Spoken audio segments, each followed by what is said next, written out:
The forest was growing quiet, a deep, listening quiet. I stood on the porch, mug warming my hands, as the pale sun sank behind the mountains. Pines below stood like silent soldiers, branches heavy with early snow. Loki, my husky, sat beside me, nose twitching, reading the wind. Darkness pressed in, swallowing the world. Out here, you're a tiny island of warmth in a frozen ocean. Inside, the fire crackled, our fortress against the night. The storm would test both walls and will, but we would face it together. This cabin was built from the forest itself, a testament to human resilience. For centuries, such shelters meant the difference between life and death. They were sanctuaries, a shield against wind, snow, and predators. Inside, a fire could be lit, food cooked, rest found. But history tells another story. Sometimes the cabin is a prison. Imagine being snowed in for months, food dwindling, firewood low. Isolation and hunger can break even the strongest mind. Cabin fever is real. The shelter that saves you can become your cage. Survival here is as much mental as physical. You must manage your mind as carefully as your supplies. Routines, small tasks, and purpose keep the darkness at bay. My cabin was small but strong, built with generations of knowledge. Thick logs, steep roof, every gap checked and sealed. It would protect me from the storm, but I had to protect my mind from isolation.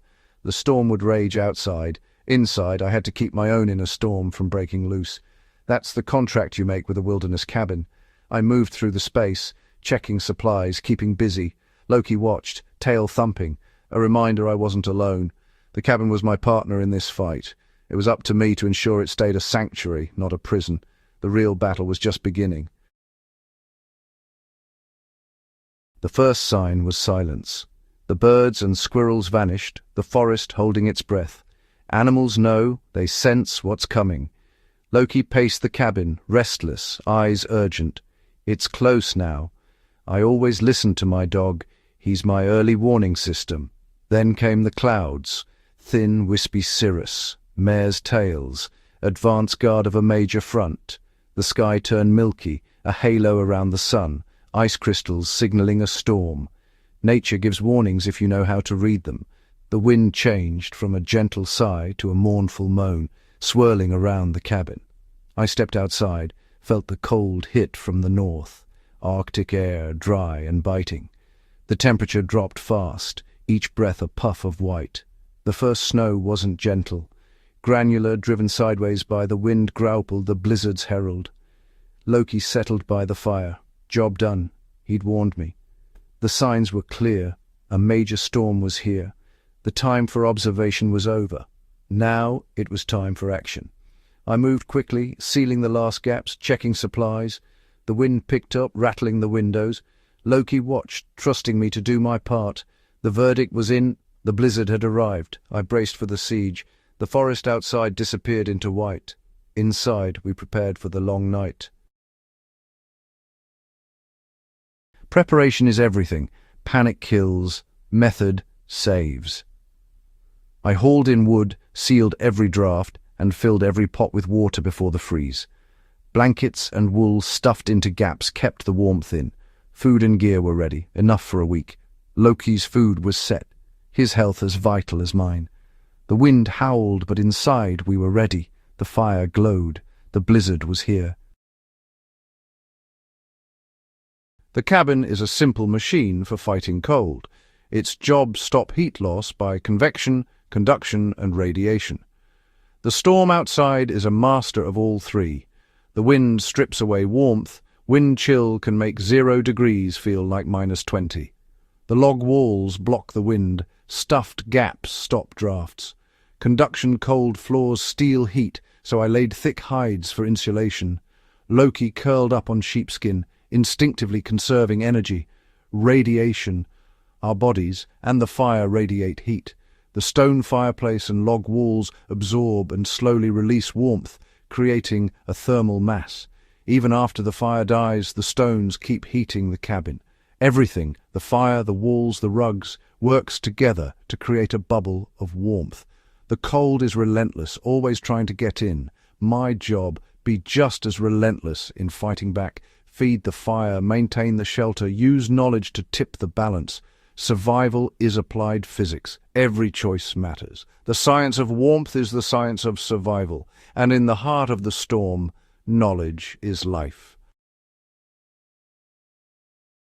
The storm hit after dark. No warning, just an explosion of sound and force. The cabin shuddered, wind roaring like a freight train. Outside, a total whiteout, nothing but swirling chaos.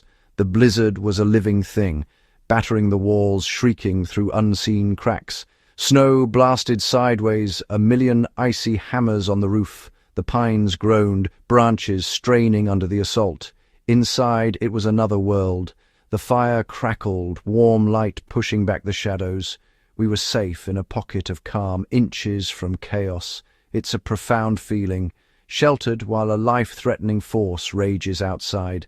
Gratitude for the fire, the shelter, the simple fact of being warm and dry.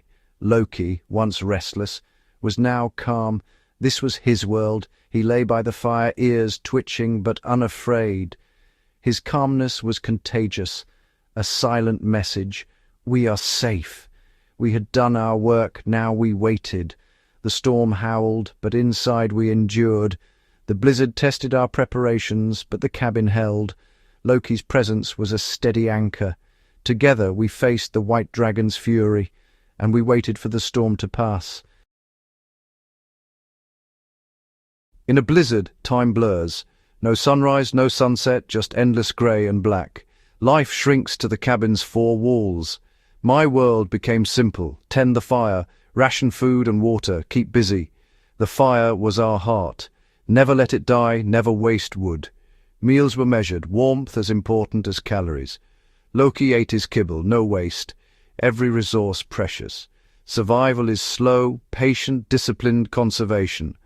The real enemy is psychological. The wind's roar, the endless white, the isolation. I fought back with routine cleaning gear, reading, sharpening my knife, talking to Loki. His companionship was vital, a living reminder I wasn't alone. When isolation pressed in, I'd sit with Loki, feel his warmth, his steady breathing. He kept me grounded, present, content to be safe with his pack. Loki was more than a pet. He was my partner. His presence was a bulwark against loneliness and fear. The storm raged, but inside we endured. Every hour, another log on the fire. Every day, another victory over the cold. The blizzard tested our patience and resolve. But together we waited out the storm. And we did not break. On the third morning, everything changed. The storm was gone, replaced by silence. I woke to the gentle crackle of the fire, the world outside, still and new. I pushed open the door. Snow piled high. The landscape was transformed. Smooth, sculpted, every surface blanketed in white. The sun shone in a deep blue sky, light dazzling off the snow. The air was frigid, every breath crisp and clean. No sounds, just a vast, reverent silence. Loki bounded into the snow, nose buried, tail high, pure joy. He ran circles celebrating freedom.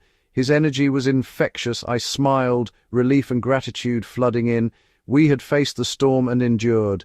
The cabin stood strong, our island of safety. Survival isn't about heroics. It's about preparation, patience, and persistence. It's the quiet work, adding one more log, managing resources, staying present. Loki's steady companionship was as vital as the fire. We hadn't conquered the storm, we'd endured it, together. In the stillness after, that was enough. The world was reborn, silent and bright. I stood in the snow, watching Loki play. The storm was over, but the lessons remained. Endurance, partnership, and respect for nature. And in the quiet, we found peace.